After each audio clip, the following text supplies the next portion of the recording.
হয় নমস্কাৰ বন্ধু বান্ধৱীসকল, আজি আমি আলোচনা কৰিম এছএছচি জিডি 2025 বৰ্ষৰ বিষয়ে। এছএছচি জিডিৰ ফালৰ পৰা তেওঁলোকে এক্সামটো অনুষ্ঠিত কৰাই শেষ কৰিলে। তো আপোনালোকে যদি এক্সামত অৱতীৰ্ণ হৈছে তেতিয়াহ'লে নিশ্চয়কৈ আপোনালোকৰ বহুত বেছি জানিবৰ মন আছে যে এছএছচি জিডি 2025 বৰ্ষৰ যিটো আমি এক্সামটো দি আহিলোঁ, এই এক্সামত কেটেগৰী অনুযায়ী কিমান কাট অফ যোৱাৰ সম্ভাৱনা আছে। যদি এইবাৰ আপোনালোকৰ কাট অফ কম যোৱাৰ সম্ভাৱনা আছে, কি কাৰণত আপোনালোকৰ কাট অফটো কম যাব পাৰে। যোৱা বছৰৰ তুলনাত এছএছচি জিডি যিটো 2025 বৰ্ষ আছে, এই 25 বৰ্ষত আপোনালোকৰ টোটেল ভেকেঞ্চি কিমান আছিল?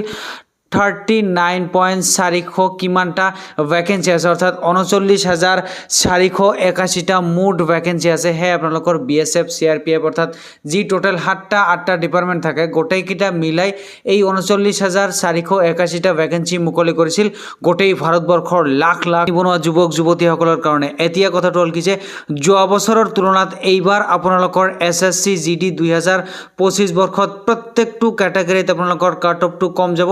এইটো একদম 100% কনফাৰ্ম। আৰু সেই তুলনাত আমাৰ অসমতো যোৱা বছৰৰ তুলনাত এইবাৰ OBCটো কম যাব, SCটো কম যাব, জেনেৰেল কেটেগৰীটো কম যাব, EWSতো আপোনালোকৰ কম যাব। প্ৰত্যেকটো কেটেগৰীত যোৱা বছৰৰ তুলনাত 2, 3, 4 আপ টু 5 পৰ্যন্ত কম যোৱাৰ সম্ভাৱনা আছে ফিজিকেল টেষ্টৰ কাৰণে। ফাইনেল কাট অফটো কিমান যায় সেইটো বস্তু আৰু ইমান আগত আপোনালোকক ক'ব নাযাওঁ। সিলেকশ্যন প্ৰচেছৰ যিটো নেক্সট ষ্টেপ আছে সেইটো হ'ল আপোনালোকৰ ফিজিকেল টেষ্ট। এই ফিজিকেল টেষ্টৰ কাৰণে আপুনি কোৱালিফাই হ'বলৈ কিমান নম্বৰ লাগিব, কোনটো কেটেগৰীত, আজিৰ ভিডিঅ'টো চালে স্পষ্টভাৱে গম পাব। কিয়নো মই ইতিমধ্যে আপোনালোকক ইনফৰ্ম কৰিয়ে দিলোঁ যে যোৱা বছৰৰ তুলনাত এইবাৰ আপোনালোকৰ প্ৰত্যেকটো কেটেগৰীত 2, 3, 4 আপ টু 5 পৰ্যন্ত কাট অফ কম যাব, স্পেচিয়েলি আমাৰ অসমৰ কাৰণে। কিয়নো যোৱা বছৰ আপোনালোকৰ যিটো কুৱেশ্যন লেভেল আছিল বা কুৱেশ্যন পেটাৰ্ণ আছিল, সেইটো আপোনালোকৰ টোটেলি ইজি আৰু মডাৰেট লেভেল আছিল। কিন্তু এইবাৰ আপোনালোকৰ যিটো এছএছচি জিডি 2025 বৰ্ষৰ এক্সামটো অনুষ্ঠিত হৈছিল, সেয়া আপোনালোকৰ যিকোনো শিফ্ট হ'ব পাৰে।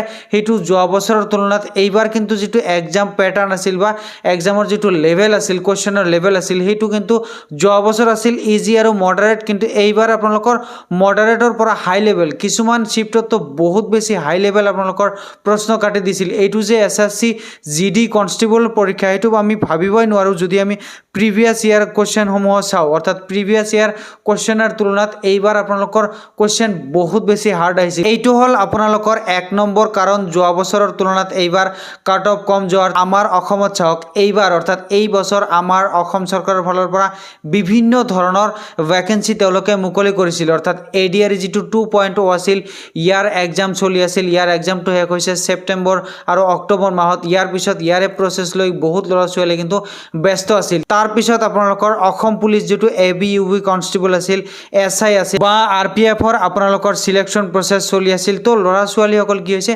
বিভিন্ন ভাগত বিভক্ত হৈছে। বহুত ল'ৰা ছোৱালীয়ে ADRৰ ফালত গুচি গৈছে, বহুত ল'ৰা ছোৱালীয়ে অসম পুলিচ যিটো ABUB কনষ্টেবল আছে ইয়াৰ ফালে গুচি গৈছে, বহুত ল'ৰা ছোৱালীয়ে এই RPF যিটো কনষ্টেবল আৰু SI আছে ইয়াৰ পিনে গুচি গৈছে, আৰু কিছুমান মানুহ SSC জিডি যিটো কনষ্টেবল আছে ইয়ালৈকে গুচি গৈছে। এইটো বস্তু শুনাৰ পিছত কিন্তু বহুত আমাৰ অসমীয়া ল'ৰা ছোৱালীয়ে ক'ব কি যে নহয়, যোৱা বছৰৰ তুলনাত যোৱা বছৰত যিমান সংখ্যক আমাৰ অসমীয়া নিবনুৱা যুৱক যুৱতীসকলে SSC জিডি কনষ্টেবলৰ কাৰণে পৰীক্ষাত অৱতীৰ্ণ হৈছিল, এইবাৰো তাতকৈ বেছিহে অৱতীৰ্ণ হৈছে। চাওক, কিমানজনে পৰীক্ষা দিলে নিদিলে সেইটো লৈ আপোনালোকৰ চিন্তা কৰিব নালাগে।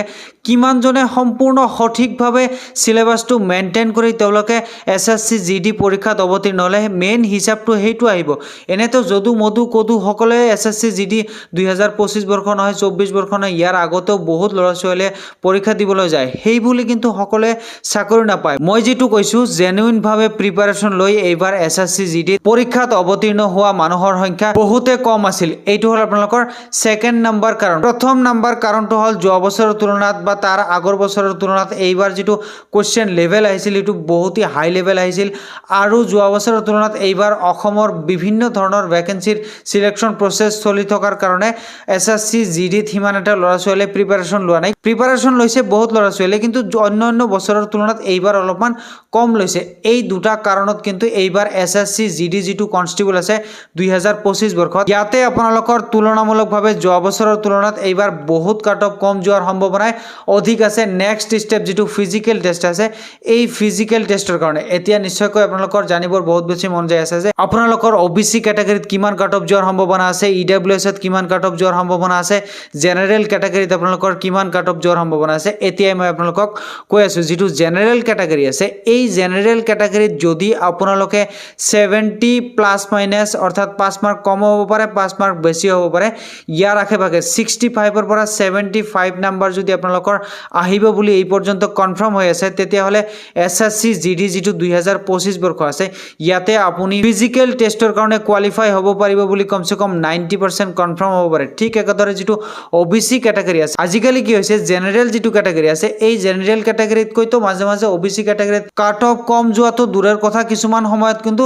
জেনাৰেল কেটেগৰীত কৈ OBC কেটেগৰীত কাট অফ বেছি হৈ যায়। সেই তুলনাত আপোনালোকৰ জেনাৰেল আৰু OBC কেটেগৰীত 70 আশে-পাশে যদি নাম্বাৰ এটা পাম বুলি কনফাৰ্ম হৈ আছে তেতিয়াহ'লে ফিজিকেল টেষ্টৰ কাৰণে আপোনালোকে প্ৰিপাৰেশ্যন লোৱা ষ্টাৰ্ট কৰিব পাৰে। ঠিক একেদৰে যিটো SC কেটেগৰী আছে ST হিলছ কেটেগৰী আছে বা আপোনালোকৰ বৰ্ডাৰ এৰিয়া ST হিল যিটো বৰ্ডাৰ এৰিয়া কেটেগৰী আছে এইসমূহত মোটামুটি আপোনালোকে 60 প্লাস পালে 60 পৰা 65 ইয়াৰ ভিতৰত যদি আপোনালোকে মাৰ্ক এটা লৈ আনিব বুলি ইতিমধ্যে কনফাৰ্ম হৈ আছে, মাইনাছ চাইনাছ সব হিসাব কৰাৰ পিছত যদি আপোনালোকে 60 প্লাস পাম বুলি কনফাৰ্ম হৈ আছে আগন্তুক যি ফিজিকেল টেষ্ট হ'বলৈ গৈ আছে এই ফিজিকেল টেষ্টৰ কাৰণে আপুনি নিশ্চয়কৈ কোৱালিফাই হ'ব পাৰিব। তো আজিৰ কাৰণে এইখিনি আছিল, ধন্যবাদ।